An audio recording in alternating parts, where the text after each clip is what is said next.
మరొక మారు నాయన నీ సన్నిధానానికి మేము చేరి ఉన్నాం. మీ మందిరమునకు పోవునప్పుడు నాయన మా ప్రవర్తనను జాగ్రత్తగా చూసుకోమన్నాం. మేమందరం కూడా నీ మందిర ఆవరణంలో ఉన్నాము అని మా యొక్క శరీరమును మా యొక్క హృదయమును ఎంతో భయముతోనూ భక్తితోనూ అయ్యా ఉంచుకొని నిన్ను తండ్రి నాయన నీ మాటలను ఎంతో ఆసక్తితో ఆలకించటానికి మాకు సహాయము చేయమని కూడా నిన్ను వేడుకుంటూ ప్రతి విషయంలో తండ్రి నాయన మీ ఆత్మ సహాయమును చెబుతున్న నాకును వింటున్న ప్రతి ఒక్క బిడ్డకి నీ దయచేయమని దయచేస్తానని కూడా నమ్మొచ్చు. ఈ ప్రార్థన తండ్రి మా కోసము ప్రాణపెట్టిన మా రక్షకుడు మా ప్రభువు మీ ప్రియకుమారుడు పరిశుద్ధుడైనటువంటి యేసుక్రీస్తు వారి పుణ్యనామమున సమర్పించి వేడుకుంటున్నాము తండ్రి. ఆమేన్. మరొకసారి కూడి వచ్చిన మీ అందరికీ కూడా మన రక్షకుడు ప్రభు యేసుక్రీస్తు వారి పేరిట నా హృదయపూర్వకమైన నిండు వందనాలు తెలియజేసుకుంటూ ఉన్నాను. ఈరోజు మనందరము కూడా కీర్తన గ్రంథము 135 అధ్యాయమును ధ్యానం చేసుకుందాం.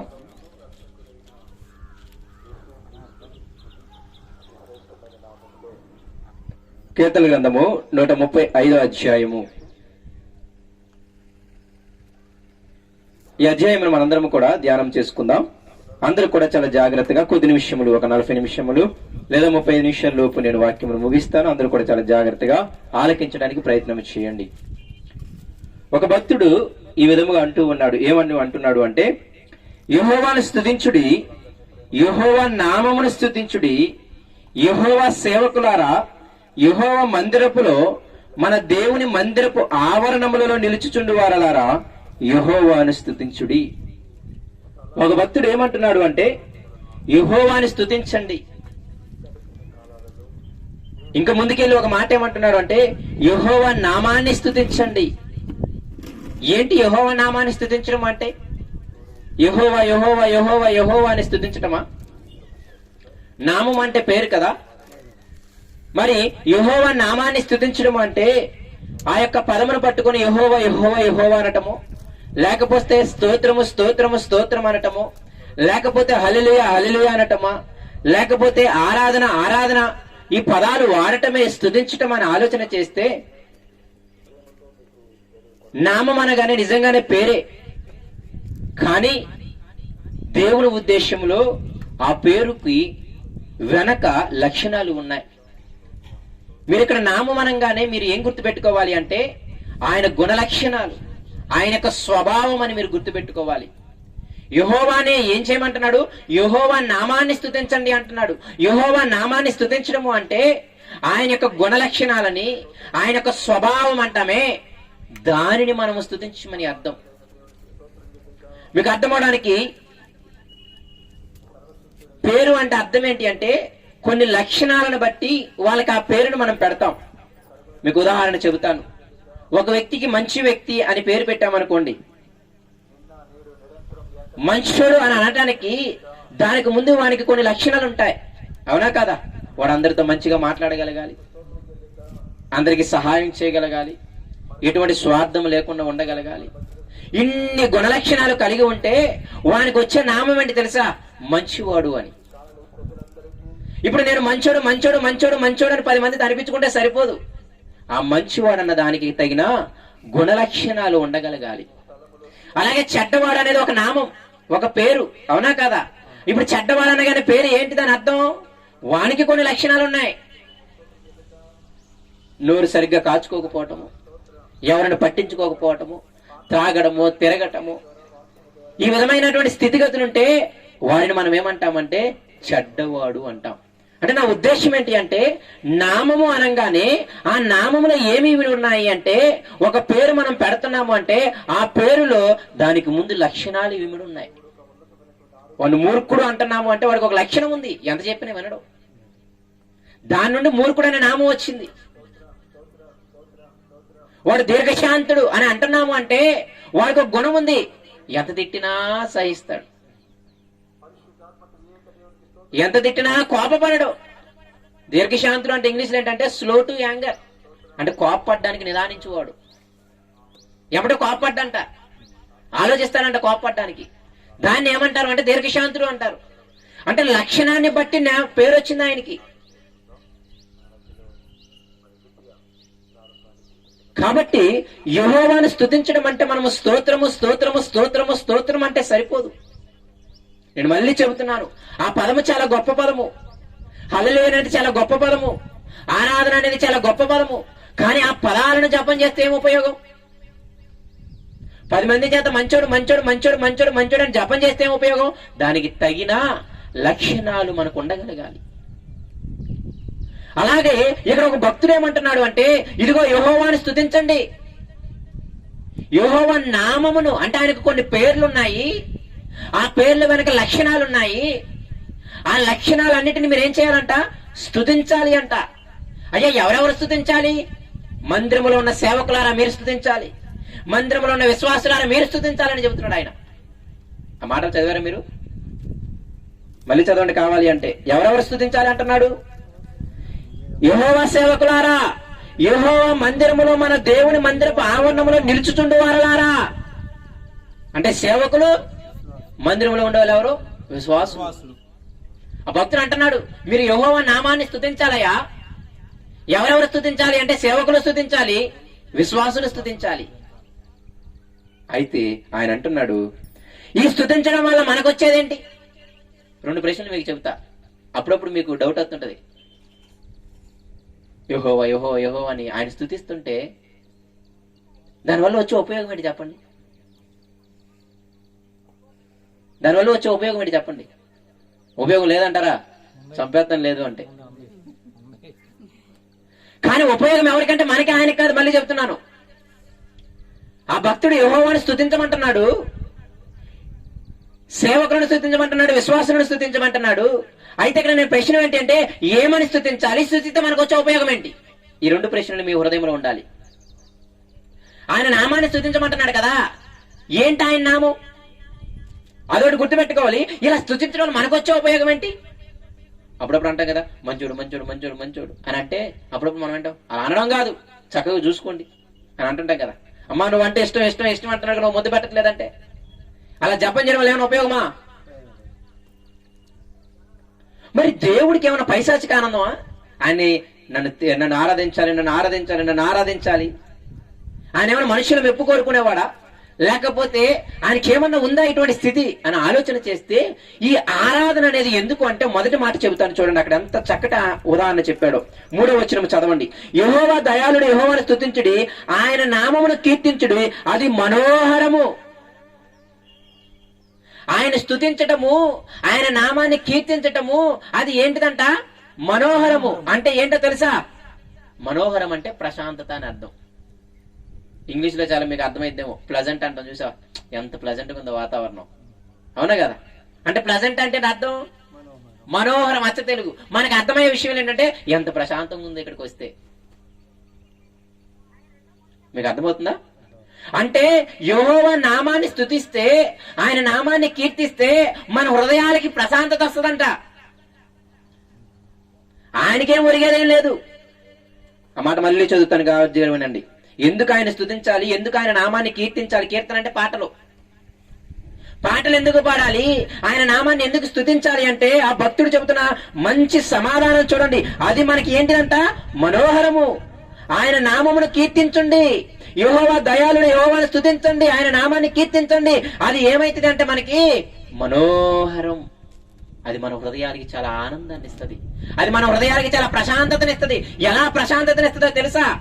ఆయన నామాల్లో ఏ నామం ఉందో తెలుసా? దయాళుడు. ఇప్పుడు మీకు ఒకటి చెప్తున్నాను, ఆ భక్తుడు ఎలాగ స్తుతించమంటున్నాడో కూడా చెబుతున్నాడు. ఆయన నామాన్ని స్తుతించమంటున్నాడు కదా, ఇంతగా ఆయన నామాల్లో ఒక నామం ఏంటి తెలుసా? యెహోవా దయాళుడయ్యా, కాబట్టి ఆయన్ని స్తుతించండి. యెహోవా దయాళుడు కాబట్టి ఆయన్ని మీరేం చేయాలి? స్తుతించాలి. యెహోవా దయాళుడు కాబట్టి మీరేం చేయాలి? ఆయన గురించి పాటలు పాడాలి. ఇప్పుడు మిమ్మల్ని అడుగుతాను, యెహోవా దయాళుడు అని మనకెలా తెలుసు? ఆ భక్తుడు ఉదాహరణ కూడా చెప్తున్నాడు చూడండి కింద, ఎందుకు దయాళుడు. 4వ వచనము, యెహోవా ఎందుకు దయాళుడు అంటే యెహోవా తన కొరకు యాకోబును ఏర్పరచుకొనెను, తనకు స్వకీయ ధనముగా ఇజ్రాయేలును ఏర్పరచుకొనెను. ఇజ్రాయేలు జనాంగమా, మీరు యెహోవాని స్తుతించాలి, ఆయన నామాన్ని కీర్తించాలి. ఎందుకు తెలుసా? యెహోవా దయాళుడని మీరు స్తుతించాలి, ఆయన నామాన్ని కీర్తించాలి. ఎందుకు తెలుసా?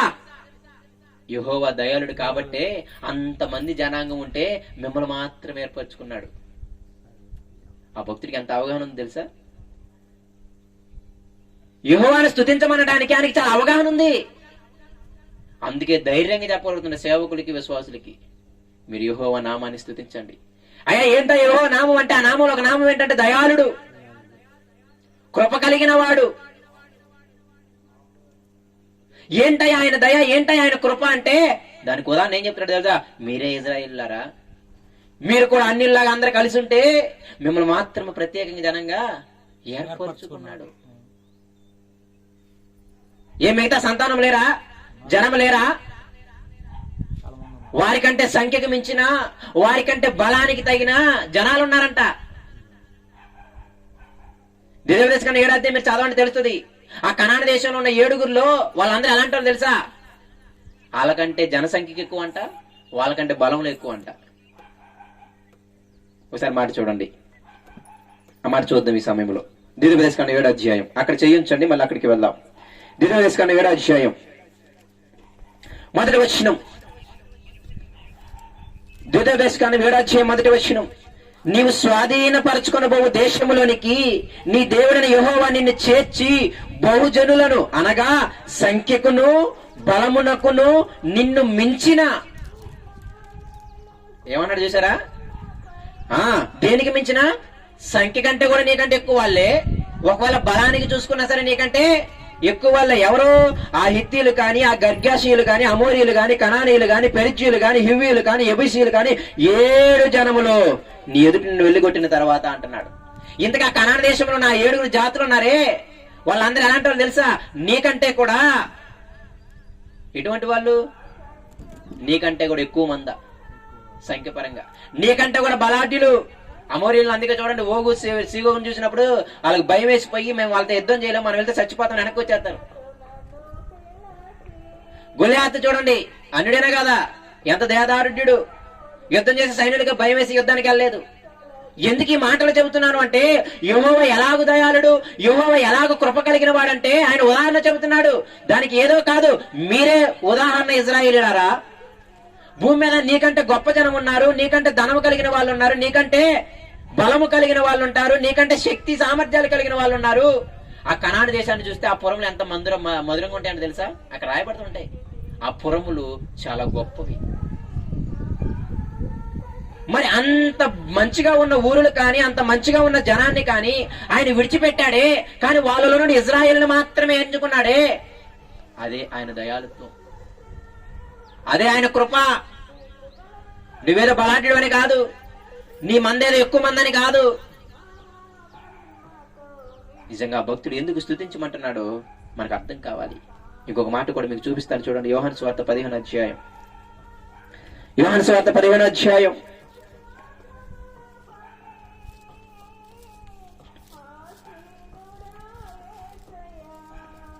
16వ వచనము. యేసుక్రీస్తు వారి శిష్యులతో అంటున్నాడు, ఏమంటున్నాడు తెలుసా? చనిపోయే ముందు ఆ గెత్సేమనే తోటలో ప్రార్థన అయిపోయిన తర్వాత ఆ శిష్యులతో సంభాషణ చేస్తున్నాడు. ఇక కొన్ని గంటల్లో ఆయన పట్టేసుకుంటారు, నెక్స్ట్ రోజు ఉదయాన్నే సిలువకు అప్పగిస్తారు. అటువంటి సమయంలో శిష్యులందరూ కూర్చోబెట్టి ఏమంటున్నాడు చూడండి, 16వ వచనము. మీరు నన్ను ఏర్పరచుకోలేదు, మీరు నన్ను చూస్ చేసుకోలేదు, మీరు నా వెంట పడలేదు. తర్వాత మాట ఏమంటాడు చూడండి, మీరు నా పేరట తండ్రిని ఏమి అడుగుదురు అది మీకు ఆయన అనుగ్రహించినట్లు మీరు వెళ్లి ఫలించుటకును మీ ఫలము నిలిచియుటకును నేను మిమ్మును ఏర్పరచుకొని నియమించి తిని. ఇంగ్లీష్ లో చాలా బాగుంటది.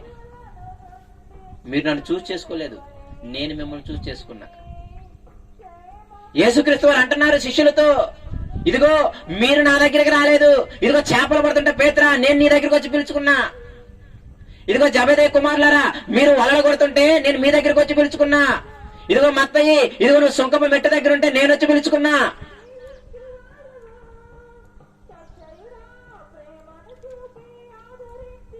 ఏంటి పిలుచుకున్నానని ఈ ఉద్దేశం ఏంటి అంటే ఆయన కృప నీకు అర్థం అవ్వాలి, ఆయన దయ నీకు అర్థం అవ్వాలి, నీ పట్ల నా పట్ల. నువ్వు నేను ధనవంతులమని కాదే, నువ్వు నేను పెద్ద ధనవంతులము, నువ్వు నేను పెద్ద ఉద్యోగులమని మనం ఏర్పరచుకుంది. లెక్కకు చూస్తే ఆ చేపలు పట్టుకున్నారు కంటే అధికారులు చాలా మంది ఉన్నారు. వాళ్ళందరికంటే ధనవంతులు ఉన్నారు, వాళ్ళందరికంటే విద్యావేత్తలు ఉన్నారు. వాళ్ళందరినీ వదిలిపెట్టి ఆ యొక్క పామరులైన వాళ్ళని మాత్రమే ఎన్నుకోవడానికి కారణం ఏంటి? ఇప్పుడు మిమ్మల్ని అడుగుతున్నాను, నువ్వు నేనేమన్నా ధనవంతులమా? నువ్వు నేను పెద్ద చదువుకున్న వాళ్ళమా? నువ్వు నేనేమన్నా పెద్ద పేరు ప్రఖ్యాతులు కలిగిన వాళ్ళమా? మరి వీళ్ళందరినీ వదిలేసి నిన్ను నన్ను మాత్రమే వెంటబడటానికి, నిన్ను నన్ను మాత్రమే ఏర్పరచుకోవడానికి, నీ కుటుంబీకుల్లో నిన్ను నన్ను మాత్రమే ఎన్నుకోవడానికి ఏంటి కారణం? ఆయన అంటున్నాడు, ఆయన కృప, ఆయన దయ, అంతే కారణం, ఇంకేం లేదు. నువ్వు నేను పొడిచే వాళ్ళమని కాదు, నువ్వు నేను ఆయన ఉద్ధరించే వాళ్ళమని కాదు. నీకంటే నాకంటే జ్ఞానవంతులు ఉన్నారు, నీకంటే నాకంటే ధనవంతులు ఉన్నారు, నీకంటే నాకంటే పేరు ప్రఖ్యాతులు కలిగిన వాళ్ళు ఉన్నారు, నీకంటే నాకంటే భూస్వాములు ఉన్నారు. వాళ్ళకి లేని ధన్యత నీకు మాత్రమే ఎలా వచ్చింది? మొదటి కారణం చెబుతున్నాడు, స్తుతించటానికి. మొదటి కారణం చెప్తున్నాడు, యెహోవాను ఎందుకు స్తుతించాలి అంటే ఆయన దయాళుడు కాబట్టి స్తుతించాలి, ఆయన కృప కలిగిన వాడు కాబట్టి మీరు స్తుతించాలి. నీ జీవితంలో, నా జీవితంలో, నీ కుటుంబాన్ని, నన్ను ఆయన ఏం చేశాడు?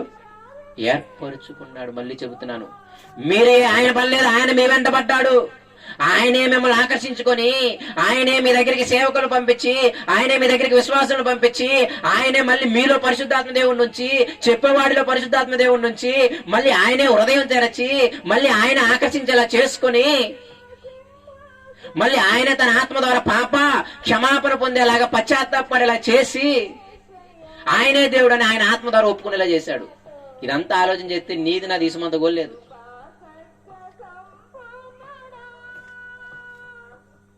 ఏముందని మనల్ని ఏర్పరచుకోవడానికి ఆయన, ఏముందని నీకు నాకు ఇంత గొప్ప మాటలు, ఇంత గొప్ప దేవుడు నీ వెనక నా వెనక ఉండడానికి కారణం ఏంటి? ఆయన అంటున్నాడు, నువ్వు నేను ఏదో ధనవంతులమని కాదు, పేరు ప్రఖ్యాతులు ఉన్నాయని కాదు, లేకపోతే నువ్వు నేను పెద్ద అధికారులమని కాదు. కానీ మళ్ళీ చెబుతున్నాను, మనందరినీ ఆయన ఏర్పరచుకున్నాడు. ఎందుకు అంటే ఆయన కృప చేత. అదే ఇజ్రాయెల్ జనాంగాన్ని గుర్తు చేస్తున్నాడు. ఆ దావీదు, ఆ యొక్క కీర్తనాకారుడు ఏమంటున్నాడు అంటే, ఇజ్రాయేల్ జనాంగమా, చివరికి అంటాడనమాట, లేవి వంశీలారా మీరు స్తుతించాలి, అహరోను వంశీలారా మీరు స్తుతించాలి, యెహోవా నామాన్ని స్తుతించాలి. ఏంటయ్యా నామం అంటే, మొదటి నామము ఆయన దయాళుడు, ఆయన కృప కలిగిన వాడు. దానికి ఉదాహరణ మీరే కాబట్టి స్తుతించాలి. ఈ మాట మీకు ఇందాక చెప్పానే, ఇది మనకి ఏం ప్రశాంతత ఇస్తుంది చెప్పండి? ఇది మనకి ఏ ఆదరణ ఇస్తుంది చెప్పండి? స్తుతించడం వల్ల, ఆయన నామాన్ని కీర్తించడం వల్ల మనకి ఏమొస్తుందని చెప్పాను? అది మనకి మనోహరం అన్నానే, మన హృదయాలకి ప్రశాంతత అన్నానే. ఏంటి ప్రశాంతత?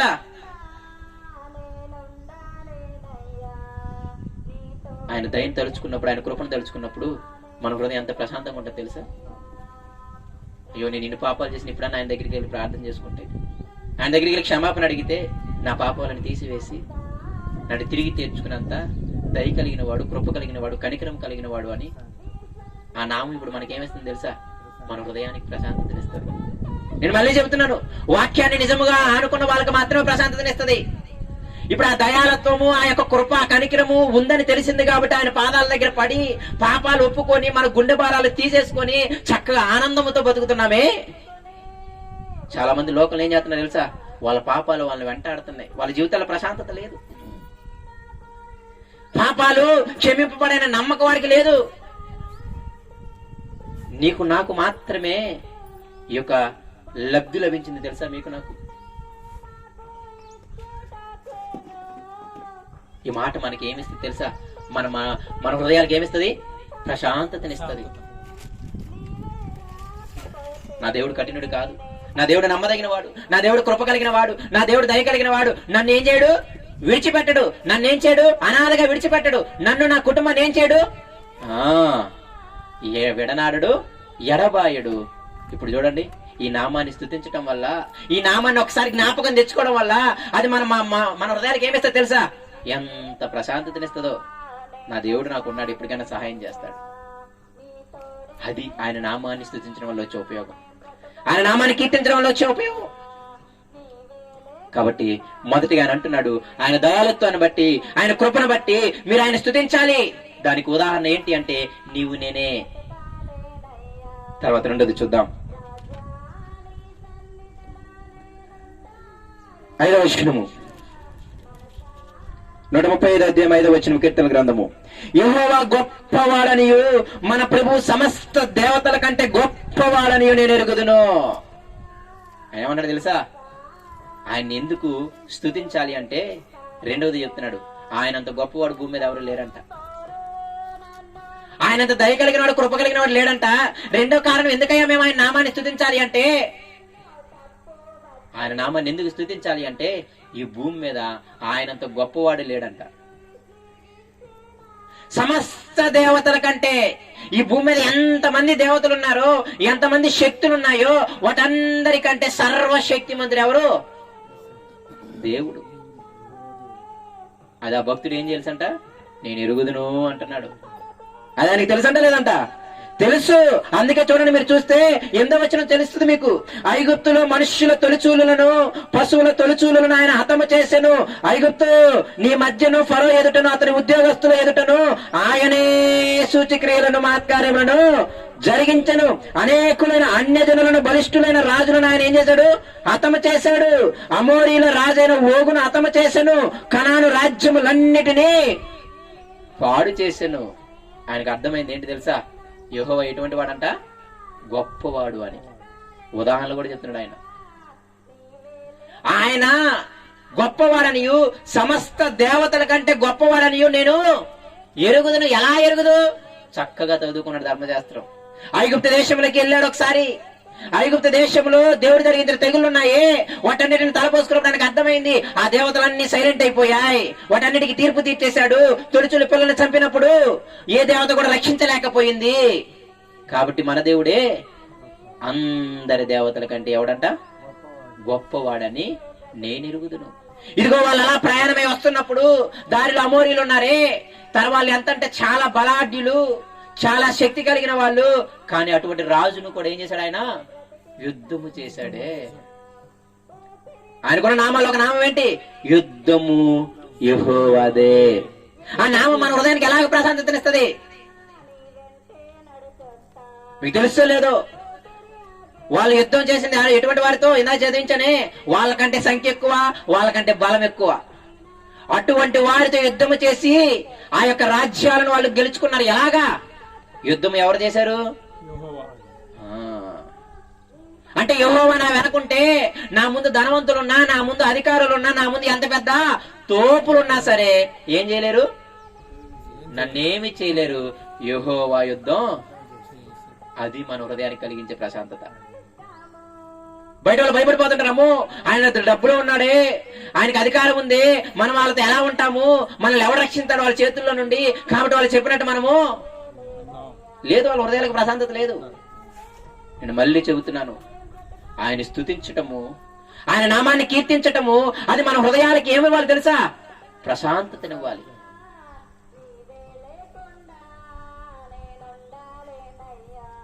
ఆ ఐగుప్తు దేశాన్ని, అందుకే ఆయన అంటే ఐగుప్తు నీ మధ్యను, ఫరో ఎదుటను, ఆ ఫరో దగ్గర ఉన్న ఉద్యోగస్తులు ఎదుటను ఆయన చేసిన మహత్కార్యాలు, సూచక్రియలు అన్నీ నాకు తెలుసు. దానివల్ల నాకేమర్థమైందో తెలుసా? బలిష్ఠులైన రాజులను కూడా ఆయన చంపివేశాడు. దాని నుండి ఆయన ఎరిగింది ఏంటి అంటే ఆయనే గొప్పవాడు.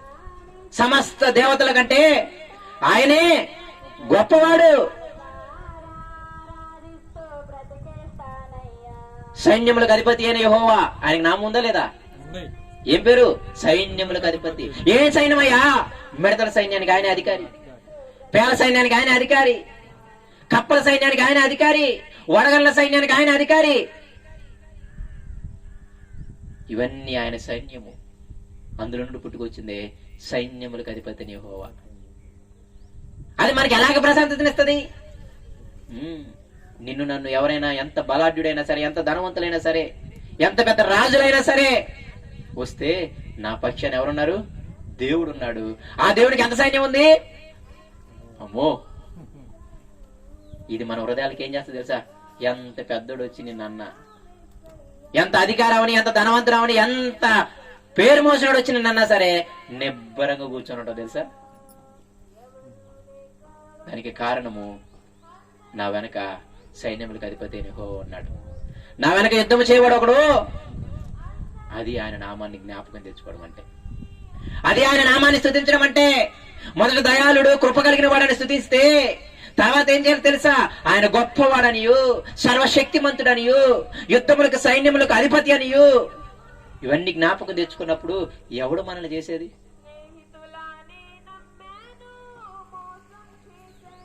మనము దేవుని అనుభవించక మన హృదయాలకు ప్రశాంతత లేదంతే. ఒక రోగం వచ్చిందనుకోండి, ఎక్కడ నయం కాని రోగం వచ్చిందనుకోండి, బయట వాళ్ళు ఏమైపోతారు?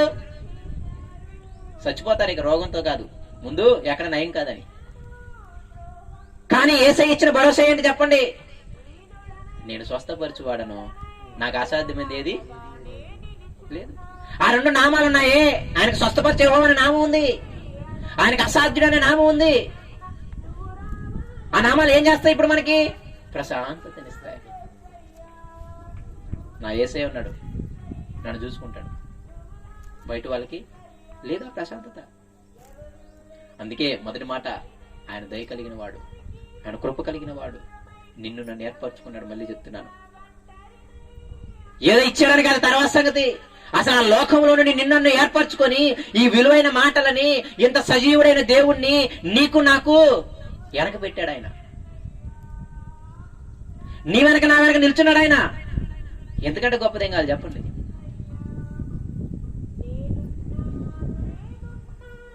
ఈ నామాలన్నీ తలుచుకున్నప్పుడే, ఈ వాక్యాలని మీ హృదయాలకు ఎక్కినప్పుడే మీ హృదయాలు ప్రశాంతంగా ఉంటాయి.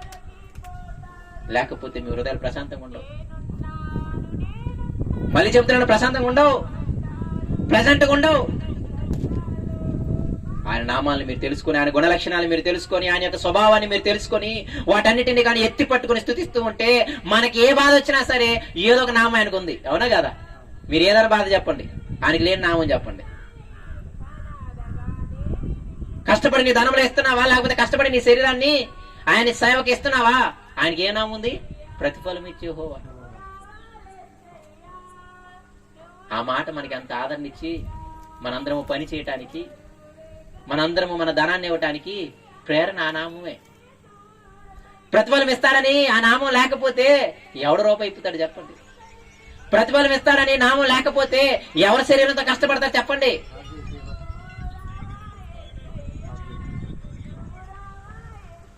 నిజంగా ప్రియమైన దేవుని పిల్లలారా, ఇదిగో ఆయన మాటలు గాని వినకుండా బ్రతికితే,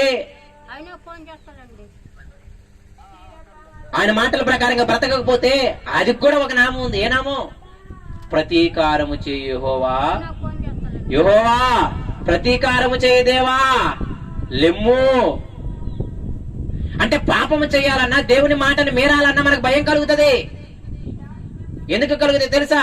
ఆయనకు కూడా ఒక నామం ఉంది, ప్రతీకారము చేయువాడు యెహోవా. బయటోడికి భయం లేదు.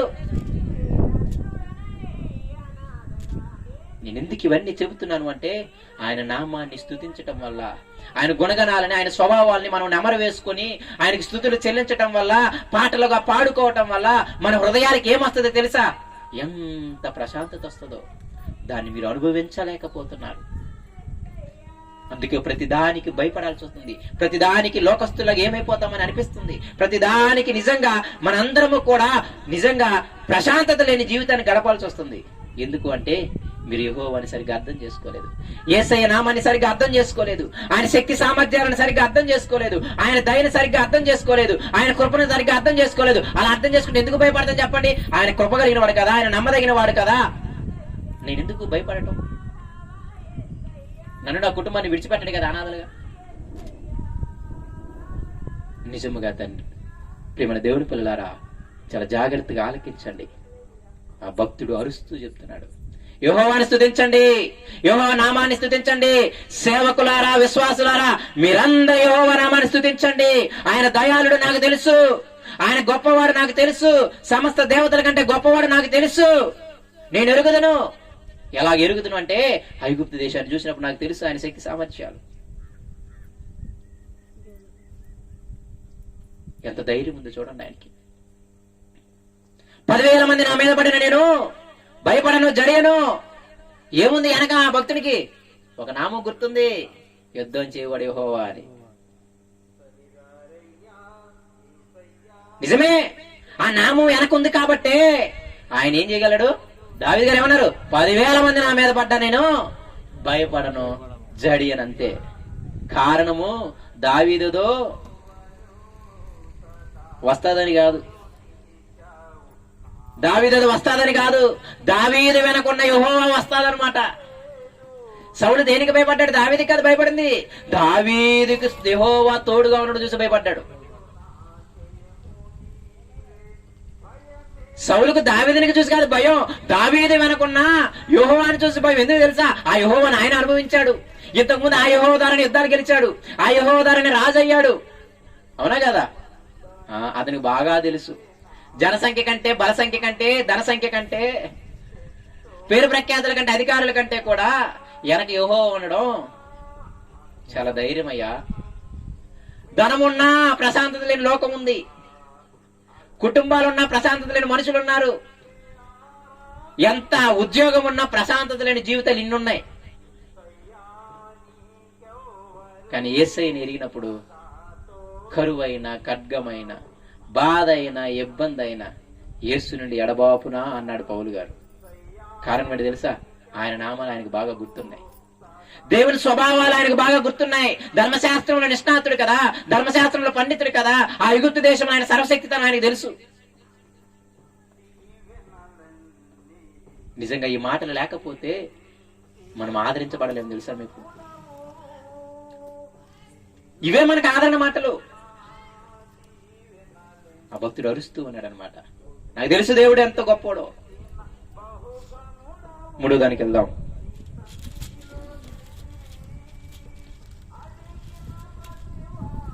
7వ వచనం, 6వ వచనము. ఆకాశమందును, భూమి యందును, సముద్రముల యందును, మహాసముద్రములన్నిటి యందును ఆయన తనకిష్టమైనదంతయు జరిగించువాడు. 3వది తెలుసా? మొదటిది కృపాదయ అని చెప్పానే, 2వది సర్వశక్తి మంత్రుడు అని చెప్పానే, 3వది తెలుసా? సర్వాధికారి. ఆకాశంలో కాని, భూమిలో కాని, సముద్రంలో కాని, మహాసముద్రంలో కాని ఆయన చేసినట్టు ఎవడు చేయలేడు. తనకి ఇష్టం వచ్చినట్టు ఆయన చేయగలడు. అర్థమవుతుంది దాని అర్థం? ఆయన ఏం చేసిన అడిగేవాళ్ళు లేడు. ఇదిగో ఆకాశంలో కాని, భూమిలో కాని ఎంతమందిని చంపేసిన అడిగేవాళ్ళు లేడు, ఎంతమందిని బ్రతికించిన అడిగేవాళ్ళు లేడు. ఉన్నాడు ఎవరన్నా? అధికారి. ప్రభుత్వం యెహోవాదే, అధికారం యెహోవాదే. మీరు భూమి మీద అధికారులది అధికారం అనుకుంటున్నారు, ధనముది అధికారం అనుకుంటున్నారు. అందుకే జనాలు ఈ రోజు మీరు చూడండి, లోకస్తులు ఏమనుకుంటున్నారు చెప్పండి? ఏదయ్యా ఈ లోకంలో అధికారి? 1 ధనము, 2 పదవి. అంతేనే కదా? ఈ లోకాన్ని ఏలుతుంది ఏంటి చెప్పండి అని అడిగితే అన్నిలు ఏం చెప్తారు చెప్పండి? 1 ధనం ఏలుతుంది, 2 పదవి ఏలుతుంది. అందుకే చూడండి, ధనవంతులతో ధనంతో కూడా సరిపోకుండా ఒక్కసారే నా కుర్చీ ఎక్కాలని ఆశ. డాక్టర్లు, వైద్యులు అవుతున్నారు, ఇంజనీర్లు ఉంటున్నారు, రాజకీయ నాయకులు ఎందుకు వెళ్తున్నారు చెప్పండి? ఎందుకు వెళ్తున్నారు చెప్పండి? చాలా తక్కువ మంది, 100లో 1, 2 మాత్రమే మంచి ప్యాషన్తో వెళ్ళేవాళ్ళు. చాలా మంది దేనికి వెళ్తున్నారు తెలుసా? ఆ పదవి దాహం. సినిమాలు చూస్తుంటాం లేదా? ఎంత పెద్ద బిజినెస్ మ్యాన్ ఇప్పుడు ఆడ కోరిక ఏంటి? ఒక్కసారి సీఎం చేయక్కలు నేను. ఎందుకు? అందులో ఉన్న హోదా అనుభవించాలి. ఎంత ధనం ఉన్నా సీఎంకి నేను సలం కొట్టాల్సిందే. అధికారం అంతా వాడిదే కదా. అప్పుడప్పుడు చూడండి, మొన్నోసారి అనుకుంటా, ఎంత పెద్ద సినిమా స్టార్లు అయినా జగన్ అన్న టికెట్లు పెంచేసరికి నడుచుకుంటూ వచ్చి ఆయనకి ఏం చేశారు? నేను తమిళ కూడా చూసా, ఛాలెంజ్ అడుక్కున్నాడు అని. ఎంత బ్రతిమలాడుతూ మాట్లాడాడు. బయట మెగాస్టారే, కాళ్ళు కూడా బయట ఆపేశాడంట, నడుచుకుంటూ వచ్చారు. అన్నాడు ఆర్కే, ఏమన్నాడు? అంత దౌర్భాగ్యం ఏంటి, మీరు స్టార్లే కదా, నడుచుకుంటూ రావడం అంత కర్మ ఏంటి అని. మరి టికెట్లు పెంచకపోతే వాళ్ళకి డబ్బులు రావు. మరి ఎందుకంటున్నాను అంటే, ఎంత ధనం ఉండొచ్చు, జగన్ కంటే ఎక్కువ ధనం ఉండొచ్చు, దానికంటే ఎక్కువ మంది ఫాలోయింగ్ ఉండొచ్చు, కానీ ఆంధ్రప్రదేశ్ లో ఆయనే రాజు అనమాట. ప్రభుత్వం ఆయనది. 100 కోట్లు అప్పు చేశారు, 50 కోట్లు అప్పులు చేశారు, 1,00,000 కోట్లు అప్పులు చేశారు అంటున్నారు. తనకి ఇష్టం వచ్చింది తను చేయొచ్చు, మనం అడిగే వాళ్ళు లేవు. దేవుడు కూడా అదే అంటున్నాడు అక్కడ. ఆకాశం అందే కానీ, భూమి మీదే కానీ, సముద్రాల్లో కానీ, మహాసముద్రాల్లో కానీ ఆయన తనకి ఇష్టం వచ్చిందంట చేయగలిగినాడు. అంటే ఏంటి తెలుసా? అన్ని చోట్ల ఆయనే రాజు, అన్ని చోట్ల ఆయనదే ప్రభుత్వం, ఆయన అధికారి. దానికి కూడా ఉదాహరణ చెబుతున్నాడు చూడండి కింద. దానికి కూడా ఉదాహరణ చెబుతున్నాడు చూడండి. 7వ వచనము, భూ దిగంతముల నుండి ఆవిరి లేవ చేయవాడు ఆయనే, వాన కురినట్లు మెరుపు పుట్టించేవాడు ఆయనే, తన నిధులలో నుండి గాలిని ఆయన బయలు వెళ్ళజేయును. అదనమాట విషయం. అందరూ చెబుతున్నామే వాన ఎలా పడుతుంది అంటే, బాగా ఎండలు వచ్చినప్పుడు సముద్రంలో నీళ్ళన్నీ కూడా అలాగ పైకి వెళ్ళిపోయి ఆ మేఘాలు ఉండిపోయి తర్వాత మేఘాలు ఢీకొంటే వర్షం అలా పడుతుంది అంటున్నామే. ఎవడిష్టం అది? అందరం అంటున్నామే గాలి వల్ల బ్రతుకుతున్నాము అని. ఎవరికి కావాలి గాలి వల్ల బ్రతుకుతున్నావు అని? గాలి ఇచ్చేం కావాలని, అవునా కదా? నువ్వు చెప్పకపోతే మనకు తెలియదు గాలి వల్ల బ్రతుకుతున్నావు అని. మరి గాలిని ఇచ్చేదేవుడు? ఆయన అంటున్నాడు, నా ధన నిధుల్లో నుండి మీకు గాలిని ఇస్తున్నా. ఇంగ్లీష్ లో రాయబడిన ఏంటి తెలుసా? స్టోర్ హౌస్ అంట వేసేది దేవునికి. ఏముందంట? స్టోర్ హౌస్ ఉందంట. ఆ స్టోర్ హౌస్ లో ఒక హౌస్ ఏంటంటే గాలి. ఆ స్టోర్ హౌస్ లో ఒకటేముందంటే నీళ్లు. ఇవన్నీ దేవుని యొక్క స్టోర్ హౌస్ లో నుండి, ఆయన యొక్క ధనాగారంలో నుండి బయటకు వస్తున్నాయి. గాలి బ్రతికిస్తున్నాను అన్నారు కానీ ఎవరిస్తున్నారు గాలి చెప్పండి? అదే ఆయన చెబుతున్న ఉదాహరణలు. ఆయనదే ప్రభుత్వం, ఆయనదే రాజ్యం. మీకు నామకార్థంగా కనపడుతుంది ధనం వెళుతుందని, మీకు నామకార్థంగా కనపడుతుంది ఏంటి తెలుసా? అధికారులు ఏలుతున్నారని. మీ మనోనేత్రాలకి సాతాను గుడ్డితనం కలుగు చేసింది కాబట్టి అధికారం మీదే అనుకుంటున్నారు. ఒకసారి చరిత్ర పుటంలోకి వెళ్ళండి, వాక్యంలోకి వెళ్ళండి. 120 సంస్థానాలకు అధిపతి ఎవరు? నెబుకద్నెజరు రాజు. ఎన్ని సంస్థానాలకి అంటే మీకు తెలుసా? ప్రపంచానికి చక్రవర్తి ఆయన. ఒక భారతదేశానికే కాదు, ప్రపంచానికి చక్రవర్తి అప్పుడు ఆయన. ఆయనదే ఆధిపత్యం. బబులోనీలు ఏలుతున్నారు. 120 సంస్థానాలకి చక్రవర్తి ఎవరు అంటే నెబుకద్నెజరు రాజులు. అనుకున్నాడు మాదే అధికారం అని. గర్వించి నా శక్తి చేత ఈ పట్టణాన్ని కట్టించానన్నాడు. 7 సంవత్సరాలు అడవులో గడ్డి మేసే గాడిదని చేశాడు. మళ్ళీ తిరిగి వచ్చానంటున్న మాట ఏంటి? యెహోవాయే దేవుడు. చదవలేదా దానియేలు గ్రంథం?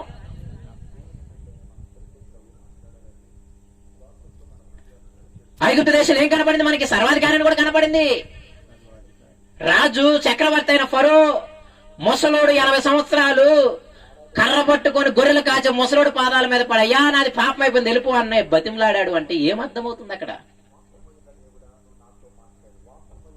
భక్తుడికి అవగాహన లేక కాదు. సేవకులారా, విశ్వాసులారా, యెహోవా నామాన్ని సన్నుతించండి, స్తుతించండి.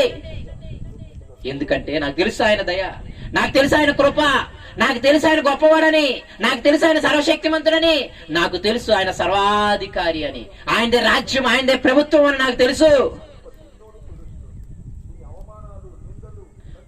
ఎక్కడికెక్కడికి ప్రభుత్వం అంటే ఆయన అదే చెప్తున్నాడు. ఈ రాజులన్న అధికారంలో ఎక్కడి వరకు? ఈ భూమి మీద వరకే. మళ్ళీ వెళ్తే మన ఊరు వరకే, మళ్ళీ వెళితే మన దేశం వరకే.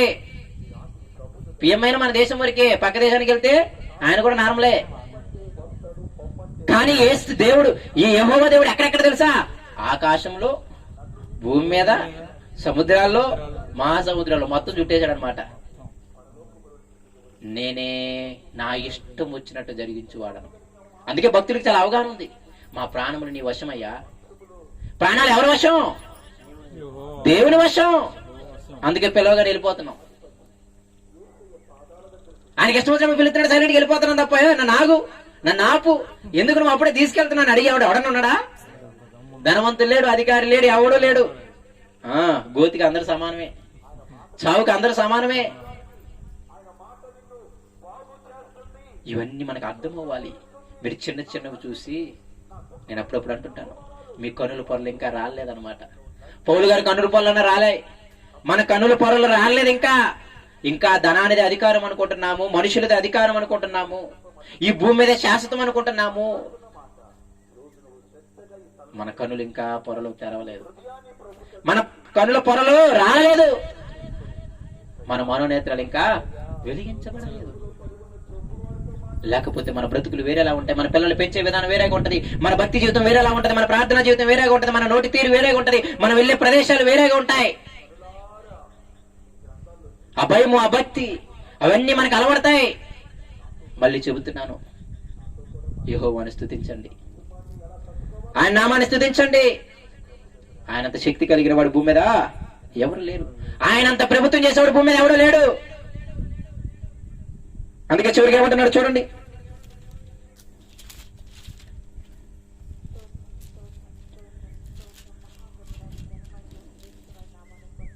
13వ వచనము, యెహోవా నీ నామము నిత్యము నిలుచును, యెహోవా నీ జ్ఞాపకార్థమైన నామము తరతరములు ఉండును.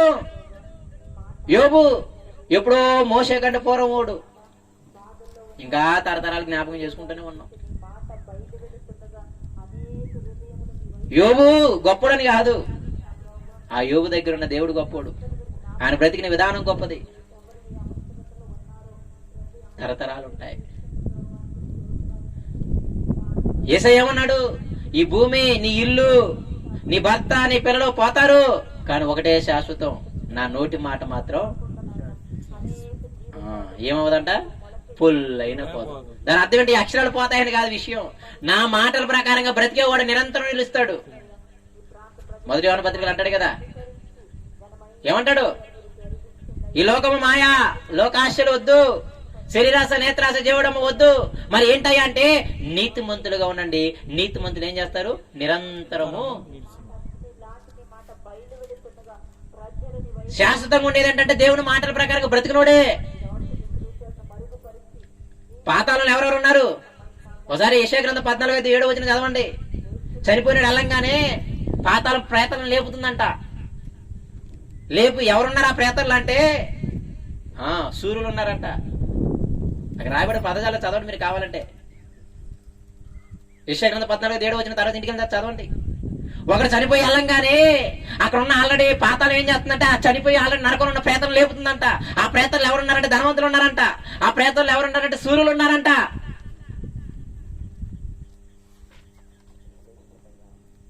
ఆస్తి అక్కడికి రాదు, నరకాన్ని తప్పించలేదు.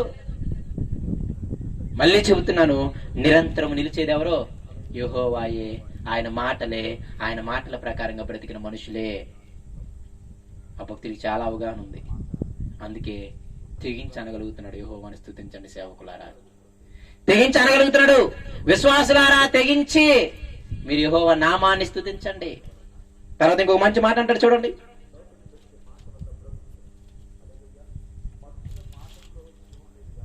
14వ వచనము, యెహోవా తన ప్రజలకు న్యాయము తీర్చును, తన సేవకులను బట్టి ఆయన సంతాపమునందును. అన్యజనుల విగ్రహములు వెండి బంగారు అవి మనుషుల చేతి పనులు. వాటికి నోరుండి పలుకవు, కన్నులుండి చూడవు, చెవులుండి వినవు, వాటి నోళ్లలో ఊపిరి లేసమైనా లేదంట. ఎంత భయంకరమైన మాట తెలుసా, లేసమన్నంటే అర్థం ఏంటి తెలుసా, ఈసుమంత గోలు లేదని. మన భాషలో ఏంటంటే ఆవగింత అంత గోలు లేదని. ఏటిలో, విగ్రహాలలో ఊపిరి అంటే జీవము, ఈసుమంత గోలు లేదంట. నన్ను అడిగితే దాని బదులు మనమే మేలు, మనలో ఊపిరి ఉంది. జోక సీరియస్ గానే, నీ గోడు, నీ బాధ, నీ ఇబ్బంది, నీ కష్టము మనిషికన్నా చెప్పుకుంటే వాడన్నా కన్నీరు కాచో, కనికరం ఉంటే దయదలిచో, ఒక 10 రూపాయలు 5 రూపాయలు లేకపోతే మాట సాయం అన్న చేస్తాడు. విగ్రహం దగ్గరికి వెళ్తే ఏమవుతుంది, అది దాని అర్థం. అవి కళ్ళుండి చూడవంట, చెవులుండి వినవంట, వాటిలో ఏం లేదంట, లేసమైన ఊపిరి లేదంట. ఈ మాట నిజంగా చాలా ఆశ్చర్యపోయా. నిజమే, మనుషుల దగ్గరికి వెళ్ళడం బెస్ట్.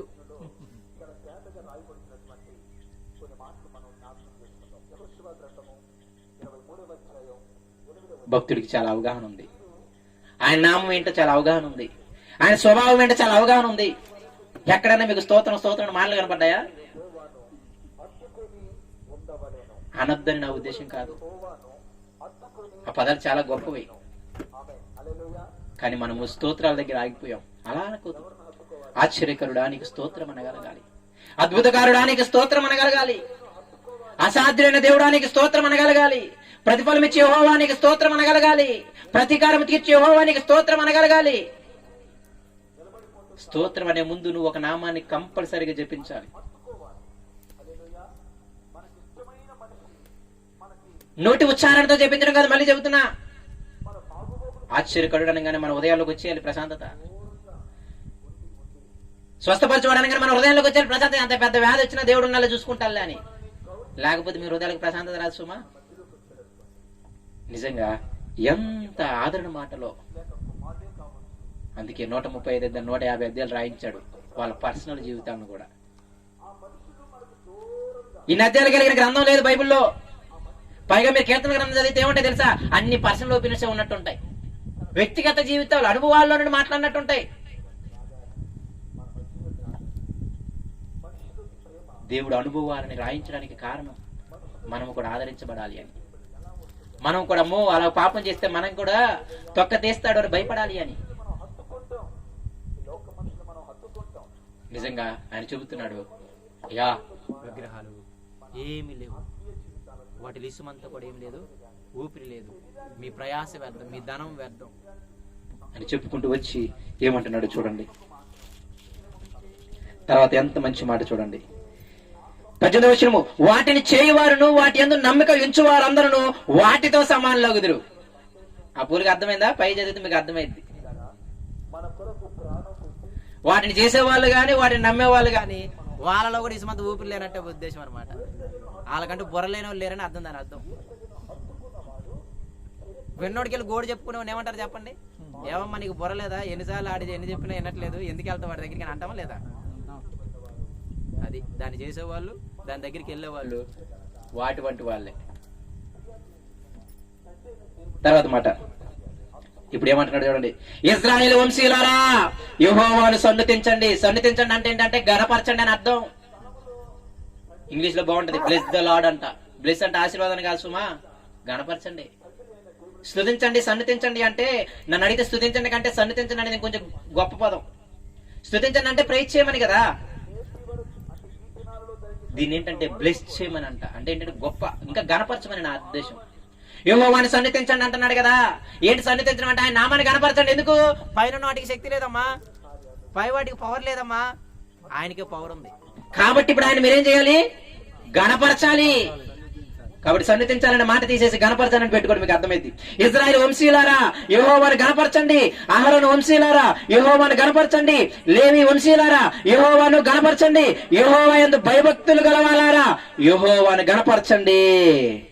యెరూషలేములో నివసించు యెహోవా, ఎటువంటి యెహోవా తెలుసా? సియోనులో నుండి గణపరచబడును గాక, యెహోవాను స్తుతించండి. ఆ మాటలను ఆలోచిస్తూ ఉన్నప్పుడు నిజంగా ప్రియమైన దేవుని పిల్లలారా, ఎంత మంచిగా ప్రారంభించి ఎంత మంచిగా ముగించాడో చూడండి. మనం ఎవరిని గణపరచాలి అంటే యెహోవాని గణపరచాలి. ఆయన స్తుతించడం వల్ల ఆయనకు వచ్చే ఉపయోగం ఇసమంతా లేదు. మళ్ళీ చెప్తున్నాను, నీది నాదంతా, గుంపులో గోవిందంతా చెప్పాలి అంటే. ఆ కోట్ల మంది దేవదూతలు నిత్యము అంటే ప్రతిరోజు పరిశుద్ధుడు పరిశుద్ధుడు అని స్తుతిస్తుంటే, గుంపులో గోవింద లాంటి వాళ్ళు మనం ఏమన్నా అయితే చెప్పండి. 100 కోట్లు ఉన్నాడు, 1 లక్ష రూపాయలు పెద్ద విషయం కాదు. కోట్ల మంది దేవతలు ఉన్నప్పుడు నువ్వు నేను స్తుతించబోతే ఆయన కొరిగేదే ఉంది చెప్పండి. భక్తులు అందుకే ఏమన్నా తెలుసా, ఆయన్నేమి నువ్వు పెంచలేవు, ఆయన ఏమి తగ్గించలేవు అంట. మనం నువ్వేదైతే చేసేస్తే ఆయనకి ఏదో గొప్ప పేరు వచ్చేది, నువ్వు చేయకపోతే ఆయనకి చెడ్డ పేరు రాదు. ఏదైనా అందరూ గొప్ప వాళ్ళని అందరూ తెలుసు. కాబట్టి మళ్ళీ చెబుతున్నాను, ఆయన స్తుతించడం వల్ల, ఆయన నామాన్ని జ్ఞాపకం చేసుకోవడం వల్ల ఆయనకి ఏమి రాదు. కానీ మళ్ళీ చెబుతున్నాను, మన హృదయాల్లోకి ఆదరణ వస్తుంది, మన హృదయాల్లోకి మనోహరం అయితే, మన హృదయాలు ప్రశాంతంగా ఉంటాయి, మన హృదయం ప్లెజెంట్ గా ఉంటది అనమాట. ఎంత గొప్ప దేవుడు నా దగ్గర నాకెందుకు భయం చెప్పండి? యుద్ధం చేసి యెహోవా సైన్యంలో అధిపతి నా పెద్ద ఉంటే ఎవడొస్తే నా మీదకి ఏం భయం చెప్పండి? నమ్మదగిన వాడు, దయ కలిగిన వాడు, విడిచిపెట్టిన వాడు, ఎడబైన వాడు ఉంటే ఏ కరువు వస్తే, ఏ కట్టుకు వస్తే, ఏ బాధ వస్తే నాకేం పోయింది చెప్పండి?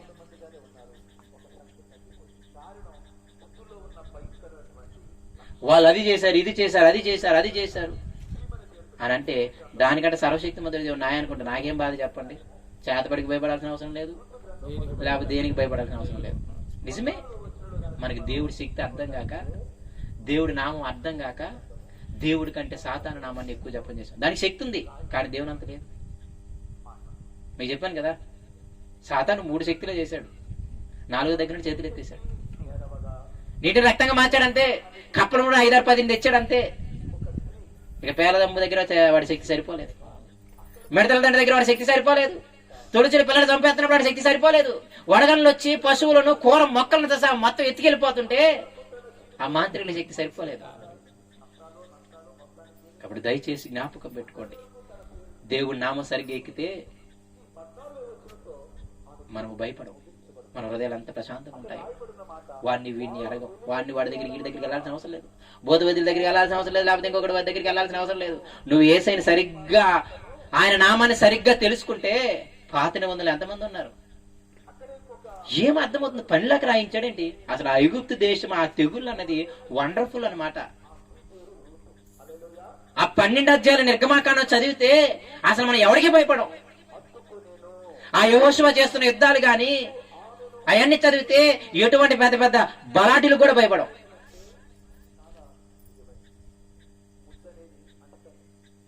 అర్థం కాక, ఎక్కించుకోక మనం ఈ విధంగా మన హృదయాలన్నీ అశాంతితో, దౌర్భాగ్యం, క్రైస్తవుల హృదయాలు కూడా ప్రశాంతత లేకుండా బ్రతుకుతున్నారు, నమ్మకం లేకుండా బ్రతుకుతున్నారు. కారణము నీ భక్తి లోపమే. నువ్వు దేవుని సరిగ్గా స్తుతించడం నీకు నేర్చుకోలేదు, ఆయన గుణాలు నీకు అర్థం అవ్వలేదు, ఆయన స్వభావాలు నీకు అర్థం అవ్వలేదు, ఆయన భయం నీకు అర్థం అవ్వలేదు. ఒక్కొక్క నామాన్ని మీరు జపం చేసుకుంటుంటే అప్పుడు మీకు భయం వేస్తుంది, పాపం చేయాలంటే భయం వేస్తుంది. ప్రతీకారం యెహోవాని మాట తలుచుకోగానే మీకు భక్తుడు అడుగుతాడు, అసలు ప్రతీకారం చేయదేవా యెహోవా, యెహోవా ప్రతీకారం చేయదేవా, లెమ్ము, వరదబోతులు నా మీద మాట్లాడుతున్నారు. వాళ్ళందరూ వేసి అంటుంటాడు మరి భక్తుడు. దయచేసి ఆయన నామాన్ని తెలుసుకోండి, ఆయన గుణ లక్షణాన్ని తెలుసుకోండి, ఆయన స్వభావాలు తెలుసుకోండి. అవన్నీ మీ హృదయాలకు ఏం చేస్తాయి తెలుసా? మంచి ప్రశాంతతను కలుగు చేస్తాయి. దేవుని నామాన్ని స్తుతించడం వల్ల, ఆ నామాన్ని తలపోసుకొని ఆయనకు కృతజ్ఞతాస్తుతులు చెల్లించడం వల్ల ఆయన కోరిగేది ఇసుమంతా కూడా లేదు. నువ్వు నేను పానకంలో పుడకలాంటి వాళ్ళం దేవుని దగ్గర. నీ చేత నా చేత దేవుడు వెక్కిరింపబడు, గుర్తుపెట్టుకోండి. కానీ ఆయన్ని స్తుతించడం వల్ల మనకే ఉపయోగం, మన హృదయాలకే ప్రశాంతత. ఆయన స్తుతించేటప్పుడల్లా ఒక్కొక్క నామాన్ని గురించి మనం జపం చేస్తూ ఉంటాం. ఆయన స్తుతించాలని వచ్చినప్పుడల్లా ఒక్కొక్క నామాన్ని గురించి మనం చదువుకుంటా ఉంటాం, ఒక్కొక్క స్వభావాన్ని గురించి మనం ధ్యానం చేస్తూ ఉంటాం. ఆ స్వభావం నీ హృదయం నా హృదయంలో కలవరాలన్నిటిని తీసేస్తుంది. కాబట్టి స్తుతించడం కానీ పాటలు పాడటం కానీ ఎందుకయ్యా అంటే అది మీ హృదయానికి ప్రశాంతతనిస్తుంది. కానీ స్తోత్రం స్తోత్రం అనటం కాదు, ఆయన గుణ లక్షణాలను తెలుసుకోండి. ఆ భక్తుడు ఎలాగైతే ఎరిగాడో ఆయన గుణ లక్షణాలు, ఆ విధంగా స్తుతించండి. దేవుడు మన హృదయాలన్నిటికీ కూడా మంచి ప్రశాంతతని కలుగు చేయను గాక. చిన్న మరో దేవుడు దీవించిన గాక. కళ్ళు మూసుకుంటూ ప్రార్థన చేసుకుందాం. పరిశుద్ధుడా, ప్రేమ కలిగిన మా తండ్రి, మరొకసారి నీ కొందనాలు, నీకు స్తోత్రాలు. ఇంతవరకు మమ్మల్ని కాపాడుతూ నీ రెక్కల కింద భద్రపరుస్తూ వచ్చిన విధానం బట్టి తండ్రి నీకు వేలాది వందలాది స్తుతులను స్తోత్రములను మేము తెలియచేసుకుంటూ ఉన్నాం. ప్రత్యేకంగా ప్రభువా, ఎంత గొప్ప స్థితిని దయచేసావు నాయన, ఎంత గొప్ప దేవుడు మా వెనకున్నావు నాయన, ఎంత గొప్ప మాటలు మాకున్నాయి ప్రభువా. నిజంగా తండ్రి, ఎంత గొప్ప దేవుడు ఏ గొప్ప జనానికి లేడు నాయన. నీ దయ మాకు అర్థమవుతుంది, నీ కృప మాకు అర్థమవుతుంది. ఎందుకు పనికిరాని మమ్మల్ని, పాపాత్ములని మమ్మల్ని నాయన మీరు వెంటబడి ఏర్పరచుకొని మాకింతటి దండితనిచ్చారు ప్రభువా. నిజంగా ప్రభువా, అందుని బట్టి నీకు స్తోత్రాలు. ఇప్పటికైనా తండ్రి, మేము నీ ఎడల భయమును, నీ ఎడల భక్తిని ఎరిగి మా జీవితాలను మార్చుకోవడానికి మాకు సహాయం చేయండి అయ్యా. సర్వశక్తిమంతుడు నీవే, సర్వాధికారం కూడా నీదే. ధనముది కాదు, మనుషులది కాదు, ఇవేవి కాదు ప్రభువా. కాబట్టి నీ మాట అంటే భయపడే స్థితిని మాకు దయచేయండి. నీవెక్కడికి వెళ్ళమన్నావు అక్కడికి వెళ్ళటానికి, నువ్వు ఎక్కడికి వెళ్ళొద్దన్నావు అక్కడికి వెళ్ళకుండా ఉండడానికి నాయన మాకు నీ ఎడల భయమును దయచేయండి ప్రభువా. ఎంత ఆదరణ మాటలు మాకు దయచేస్తూ ఉన్నారో, ఎంత ఆదరణ మాటలు మాకు దయచేస్తూ ఉన్నారో, ఎంత గొప్ప దేవుడు మాకు వెనక ఉన్నాడని ఎంత ఆశతో మేము బ్రతుకుతున్నామో, ఎంత ఆనందంతో బ్రతుకుతున్నామో. దయచేసి ప్రతి ఒక్కరు హృదయాన్ని తెరవండి నాయన. ఎప్పటికైనా నీ గొప్పతనాన్ని వాళ్ళు అర్థం చేసుకోవడానికి సహాయం చేయండి. వాళ్ళు నమ్ముకున్న దేవుడు ఎంత గొప్ప దేవుడు వారికి అర్థం చేయించండి. వాళ్ళు నమ్ముకున్న దేవుడు ఎంత శక్తి కలిగిన దేవుడు వారికి అర్థం చేయించండి. వాళ్ళు నమ్ముకున్న దేవుడు ఎంత కృప కలిగిన వాడో వారికి అర్థం చేయించి నీ మీద పూర్తిగా ఆనుకొని ప్రశాంతమైన జీవితాలను తండ్రి వారు వారి కుటుంబాలు గడపడానికి సహాయం చేయమని చేస్తారని కూడా నమ్మొచ్చు.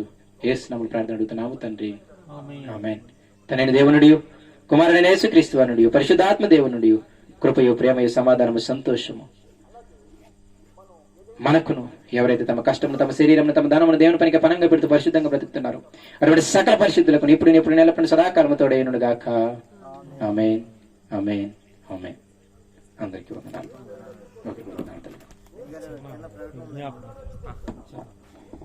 పాస్టర్ గారు, చెప్పండి. ఈ కుటుంబరావు పాస్టర్ గారు సంఘం ద్వారా ప్రార్థన చేయించుకున్నారండి.